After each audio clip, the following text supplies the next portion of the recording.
హైదరాబాద్ అమర్పేట అలీకేఫ్ చౌరస్తాలో ట్రాఫిక్ సమస్యను తీర్చాలని స్థానికులు ఆందోళన చేపట్టారు. అలీకేఫ్ నుంచి దిల్సుఖ్ నగర్ ఫ్లైఓవర్ నిర్మాణ పనులు వేగంగా పూర్తి చేయాలని వారు డిమాండ్ చేశారు.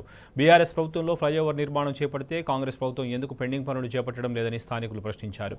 స్కూల్ కాలేజీలకు వెళ్లే విద్యార్థులకు తీవ్ర ఇబ్బందులు ఎదుర్కొంటున్నట్లు స్థానికులు మొరపెట్టుకుంటున్నారు. అధికారులు వెంటనే స్పందించి ఫ్లైఓవర్ను ప్రారంభించాలని వారు కోరుతున్నారు.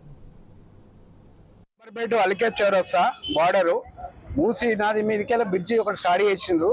అది ఇప్పుడు 6 months అయినా ఒక 3 పిల్లర్లు పడ్డాయి తప్ప ఏమి అది ఇప్పట్లో కాదు.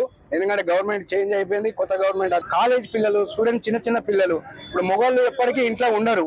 వాళ్ళు ఏంటంటే పనుల మీద పోతారు. ఈడ అంతా గరీబోళ్ళు, పెద్ద ఉన్నోళ్ళు కాదు, డ్రైవర్లు కాళ్ళు కాదు, ఈడ ఉన్నోళ్ళు 2 wheeler వాళ్ళు అంతా. అయితే చాలా మందికి ఇంట్లో లేడీస్ కి ఇబ్బంది అవుతుంది, వాళ్ళు తీసుకోపోలేరు. ఆ గోల్నాక నుంచి 5 kilometers అవుతుంది. వీళ్ళు రోజు మాకు ఫోన్లు వస్తున్నాయి. వాళ్ళకి ఆఫీసులో పోయి అడుగుతానేమో, సిఏకి ఎస్ఐకి అడుగుతానేమో మా పై ఆఫీసులో తీయొద్దు అన్నారు, ఇట్లకెళ్ళి వంపనే వద్దన్నారు. కలుసుకుంటే అవకాశం, ఎన్నో అవకాశాలు ఉన్నాయి. కింద చౌరస్తా మీద వద్దు, కిందికైనా మాకు ఒక 2 wheeler పోయేంత అవకాశం ఏమని మేము 3 నెలల నుంచి ఎంబడబడుతున్నాము. అటు కిషన్ రెడ్డి దగ్గర పోయారు, మా ఎమ్మెల్యే దగ్గర పోయారు. ఆఫీసర్లు కొంచెం తీసుకుంటే ఈజీగా పని చేయొచ్చు. అది ఎందుకంటే ఇబ్బంది చాలా అవుతుంది.